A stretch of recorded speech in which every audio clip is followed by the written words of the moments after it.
Halo kawan rupa, selamat datang di Daily Vlog Yusman. Pada kesempatan kali ini, kita akan menyapa salah satu maestro seni rupa Indonesia yang telah menorehkan prestasi, juga menyumbang karya untuk negara, yaitu Bapak Yusman. Yusman adalah seniman patung berdarah Minang yang studionya berlokasi di Yogyakarta. Semua pasti tahu kan kalau karya beliau ini telah tersebar di seluruh Nusantara. Telah banyak patung beliau yang dipesan dan diresmikan menjadi monumen baik di instansi pemerintahan dan pihak swasta. Tidak hanya sibuk membuat pesanan, Pak Yusman juga aktif melakukan pameran, workshop, bahkan meraih penghargaan dari Museum Rekor Indonesia. Tentu saja, Pak Yusman adalah tokoh inspiratif yang harus disimak perjalanan hidupnya sebagai seorang pematung. Jadi, kali ini aku datang ke studionya dan berkesempatan untuk berbincang bersama Pak Yusman. Yuk kita temui beliau. Halo, lagi ngerjain Presiden pertama Indonesia, Pak Karno, Insinyur Soekarno. Proklamasi kami, bangsa Indonesia, dengan ini menyatakan kemerdekaan Indonesia.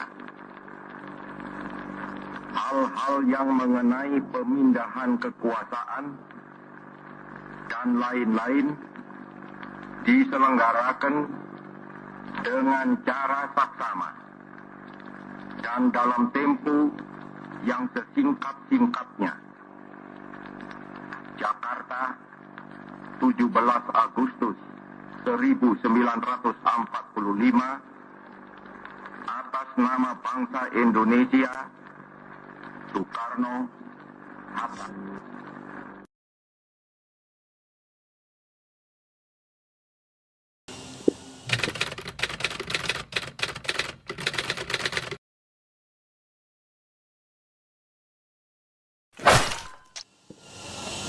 Kalau Soekarno ini cukup lama ini. Dari semua tokoh, kebetulan saya tidak tahu kok Pak Karno itu agak lama ini saya bikin. Tapi tidak ada masalah. Yang penting semangat untuk mengerjakan tokoh-tokoh Indonesia, tokoh-tokoh bangsa. Jadi ini adalah presiden pertama Indonesia. Saya juga ingin memiliki dan ingin membuat, dan saya usahakan sekemampuan, semaksimal mungkin kekuatan saya untuk membuat Soekarno.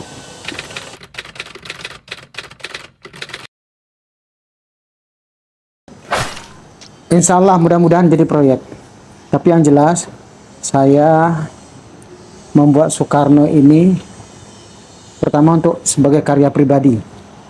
Jadi yang potret sedada ini khusus saya bikin sendiri untuk nanti di studio saya dan di kantor saya. Kalau Soekarno 5 meter, 6 meter kita sudah buat di Kaltara, Kalimantan Tengah Utara, sebanyak 4 buah. Tapi kalau yang potret sebesar ini saya ingin ada di rumah atau di kantor saya, jadi Soekarno yang ini. Jadi saya usahakan, karena dua tokoh ini tokoh yang sangat luar biasa dan presiden pertama Indonesia.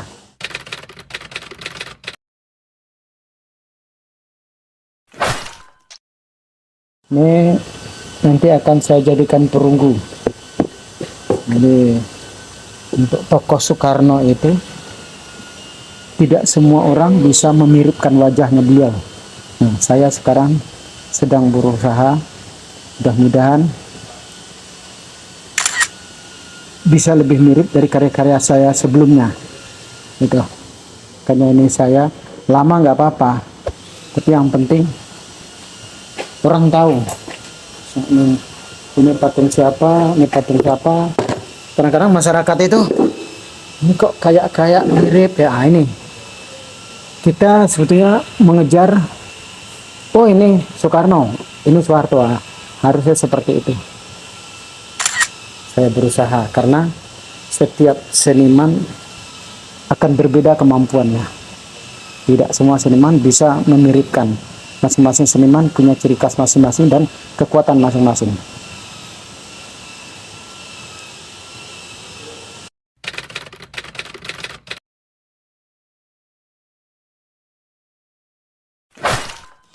Ini Soekarno yang saya buat ini, kalau usianya paling ya kurang lebih di bawah 50 tahun. Tahun 49 lah pokoknya. Tapi yang jelas, Soekarno yang dikenal orang kan Soekarno muda. Bukan yang Soekarno yang sudah berumur atau sudah tua. Saya ingin menampilkan kembali Soekarno, ya Soekarno muda dan gagah, ganteng, itu yang penting.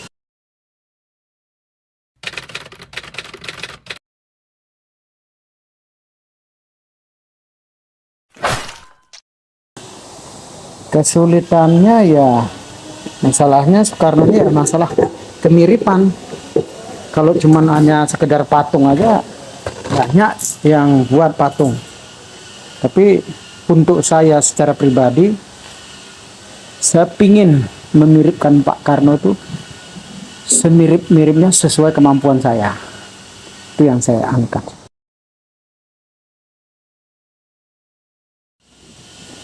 Ya, semua karya itu sebetulnya tidak ada yang mudah sebetulnya. Jadi kesulitan-kesulitan itu semua di dalam berkarya itu ada. Ini saya masih ingat pengalaman pada tahun 92 kalau tidak salah. 92 saya masih mahasiswa ketika ada pembuatan patung Soekarno di Ketanggungan. Saya ikut Pak Kasman. Di situ ada Ruslan Abdul Ghani, Pak Ruslan Abdul Ghani datang. Sebenarnya Soekarno itu sudah gagah kita buat, tapi ternyata Pak Ruslan Abdul Ghani itu mantan menteri kalau tidak salah, dengan Pak Karno juga, dengan Pak Harto juga. Pak Karno itu gagah gitu loh. Jadi Pak Karno itu kita udah buat udah gagah, udah ganteng, tapi katanya setahu saya Soekarno itu lebih gagah. Nah ini kita jadi bikin lagi. Jadi pada tahun 92 itu saya berpikir berarti Pak Karno itu termasuk berbadan langsing, terus atletik juga gitu loh, gagah. Jadi kalau kita bikin Soekarno, ya saya terbayang pelukis Basuki Abdullah. Kalau Basuki Abdullah bikin Soekarno atau potret lukis, pasti lebih gagah daripada aslinya. Itu pengalamannya. Karena saya juga berniat bikin potret ini, saya usahakan juga sekemampuan saya. Mudah-mudahan sampai mana mampu saya, selama apapun saya akan bikin. Tuh, secara pribadi saya tidak puas bukan karya-karya yang telah sudah, makanya sekarang saya buat untuk pribadi saya.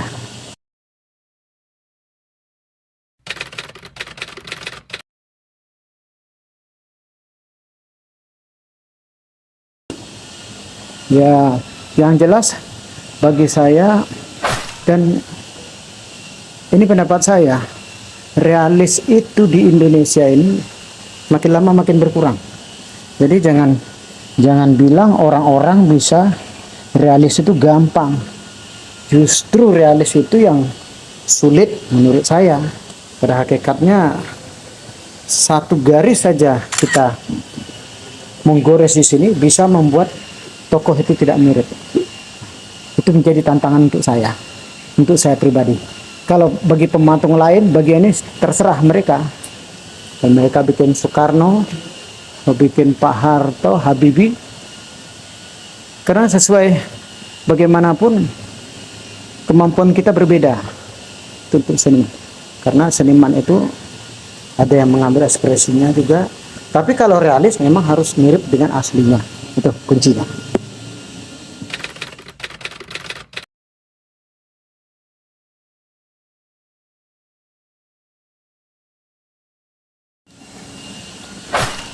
Kalau untuk karya pribadi, kalau saya tidak ada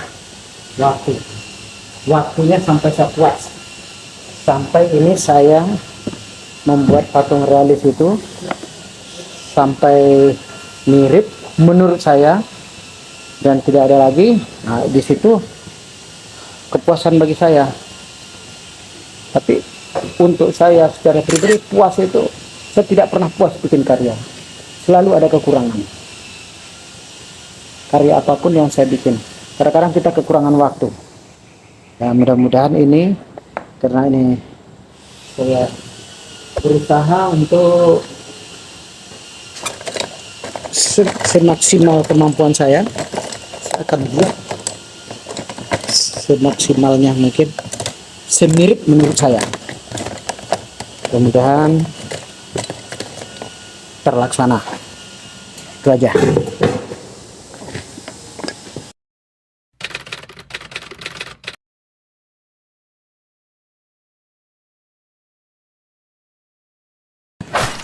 Ini model. Nih, jadi kalau untuk ukuran kecil-kecil gini 2 meteran ke bawah segini itu lebih menolong kita dari lempung. Jadi modelingnya. Kalau lebih dari itu 5 meter atau 4 meter itu lebih enak pakai gap. Bukan enaknya, tapi perawatannya lebih gampang gitu. Cuman pembuatnya lama. Kalau ini dari lempung ini buat modelnya lebih kalau saya share lagi, saya lebih senang buatnya dari lempung. Tambah kurangnya nanti bisa ditambah. Perawatannya memang resikonya kita harus menyiram lempung, harus kita rawat. Itu bedanya dengan kit. Bukan senang sebetulnya. Jadi kalau untuk ukuran segini, membentuk itu lebih enak dari lempung.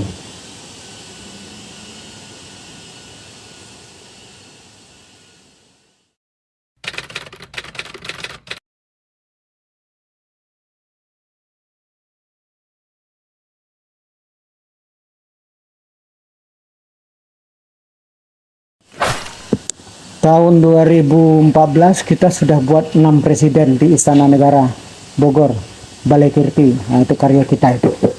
Jadi itu pun juga karena 6 presiden dari Insinyur Soekarno sampai Pak SBY, Insinyur Soekarno, Soeharto, Gus Dur, Megawati, Habibie, Habibie sudah Pak Harto. Itu kita ada karya kita 6 presiden ada di Istana Negara, Balai Kirti Bogor. Itu tahun 2014 diresmikan oleh Pak SBY. Saat-saat masa jabatan Bapak SBY selesai, beliau ingin membuat museum kepresidenan. Kebetulan kita yang ngisi, saya ngisi di Balai Kirti. Jadi kalau Anda mau lihat di sana, mau lihat karya saya 6 presiden lengkap dengan ciri khasnya masing-masing, itu ada di Balai Kirti.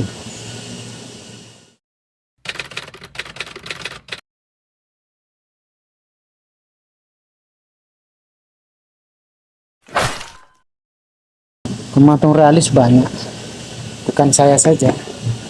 Jadi di Indonesia banyak pematung-pematung yang bisa realis. Mungkin boleh dikatakan semua bisa realis. Ya mungkin yang Balai Kirti itu baru saya yang dipercaya untuk menyelesaikan itu. Jadi bagi saya membuat 6 presiden adalah satu kebanggaan dan sangat luar biasa, karena kita dipercaya oleh pemerintah untuk membuat tokoh-tokoh Indonesia. Bukan hanya 6 presiden saja kita buat. Jadi dari saya membuat Monumen Mandala dari tahun 94 sampai sekarang, saya sudah banyak membuat tokoh Indonesia, mulai dari raja-raja. Bahkan kalau monumen saya dari Sabang sampai Merauke itu sudah ada semua. Terakhir tahun 2019 itu diresmikan oleh Presiden kita Pak Joko Widodo, Pak Jokowi, itu di Merauke. Soekarno yang lagi menunjuk gini, memerintah. Nah, itu ada di Merauke. Tahun 2014 itu tahun 2011 kalau nggak salah, bukan 14. Itu monumen kita di Sabang yang meresmikan Bapak Panglima Pak Muldoko waktu itu di Aceh. Nah, tahun 2019 ditutup dengan pembuatan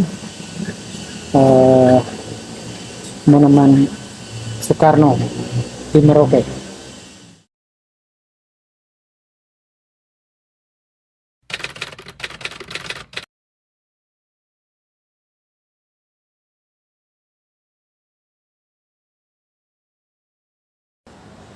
Patung itu dengan ukuran berbeda-beda, itu juga akan mempengaruhi pembuatannya. Yang penting walaupun ukurannya berbeda-beda, masyarakat kita melihat itu masih Soekarno. Oh, itu Soekarno. Nah, mudah-mudahan apa yang saya buat ini masyarakat bisa lihat ada Soekarno. Oh, ini Soekarno. Nah, itu yang penting. Tapi kalau ada nanti orang lihat, kok Soekarno kayak gitu, nah ini juga kita rasanya ada kecewa. Kok Soekarno seperti itu? Nah, karena bagi saya membuat tokoh itu adalah tanggung jawab yang sangat luar biasa. Kita harus, bahkan tidak tertutup kemungkinan ketika saya membuat patung Bung Hatta, saya mengundang keluarga beliau. Bu Mutia tahun 2001 datang ke sini, ke studio saya ini sampai 3 kali. Ketika itu beliau masih dosen di Jakarta. Nah, itu kita harus tanya ke beliau, gimana sih Bung Hatta itu dagunya gimana, gerakan gimana. Kalau anaknya sudah bilang, kebetulan Bu Mutia itu dagunya Bung Hatta itu mirip dengan dagu Bu Mutia. Itu sering kali dibilang. Sesudah dilihat sekian kali, sudah boleh dicetak, baru kita cetak. Beda dengan patung ini. Ini tidak ada yang lihat. Keputusan terakhir tetap di tangan saya. Saya sudah buat, saya rasa sudah mirip dan sudah mentok, saya akan cetak.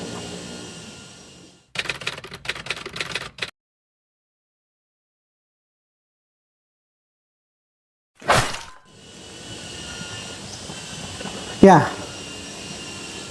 kadang-kadang yang jelas, walaupun kadang-kadang ciri khasnya itu tidak kelihatan, tapi yang jelas pembuat di samping itu harus ada. Jadi misalnya yang buat seperti guru saya, Edi Sunarso, Kasman, saya nanti di samping ini ada namanya Yusman tahun 2022. Karena ini udah masuk 2023, ini nanti produksi tahun 2023 sampai selesai. Lalu pembuatannya dari tahun 2022. Wah, tak terasa kita sudah berbincang lama ya dengan beliau. Terima kasih ya Pak, sudah menyelakan waktu di tengah kesibukan berkarya. Tapi pastinya kawan rupa di rumah masih ingin menyimak banyak hal tentang patung kan? Jangan kecewa, karena aku akan bercengkrama kembali dengan Pak Yusman di episode selanjutnya. Jangan lupa untuk like dan subscribe channel ini untuk mengintip terus perjalanan karir serta keseharian beliau. Sampai jumpa di Daily Vlog Yusman selanjutnya. Dadah!